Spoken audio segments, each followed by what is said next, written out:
கைய பிடிச்சு இழுக்கிறது, அத படம் பிடிச்ச கேமராமேன் அடிக்கிறது, கேள்வி கேட்டா ரிப்போர்ட்டர் அடிக்கிறது, எதிர்த்து யார் பேசினாலும் அடிக்கிறதுன்னு வெறித்தனமா இருக்காங்க திமுக கட்சிக்காரங்க. இப்படிதான் திமுகவோட ஆட்சி கடந்த 5 வருஷமா தமிழ்நாட்டில் நடந்துகிட்டு இருக்கு. ஆனா நம்ம அண்ணன் எடப்பாடியாரோட ஆட்சி எப்படி இருந்தது தெரியுமா? நம்ம அண்ணன் மக்களுக்காக என்னெல்லாம் செஞ்சாரு தெரியுமா? ஒரே வருஷத்துல 11 மெடிக்கல் காலேஜ் கொண்டு வந்தாரு.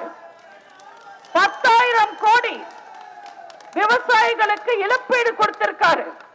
21,000 கோடி பயிர் கடன் தள்ளுபடி செஞ்சிருக்காரு.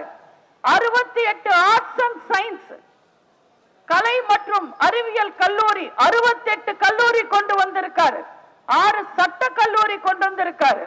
2000 மினி கிளினிக் கொண்டு வந்திருக்காரு. 33 கூட்டு குடிநீர் திட்டங்களை கொண்டு வந்திருக்காரு. மாணவர்களுக்கு மடிக்கணினி கொடுத்தாரு. அம்மாவோட கனவு திட்டமான மாணவர்களுக்கு மடிக்கணினி கொடுத்திருக்காரு. பெண்களுக்கு தாலிக்கு 8 கிராம் கொடுத்தாரு.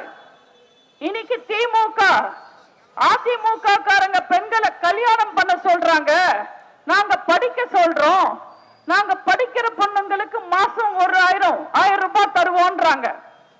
ஒரு பொண்ணு எத்தனை நாள் படிப்பாங்க? 3 வருஷம் படிப்பாங்க கல்லூரியில. வருஷத்துக்கு 1000 ரூபாய்னா கூட 36,000 ரூபாய்.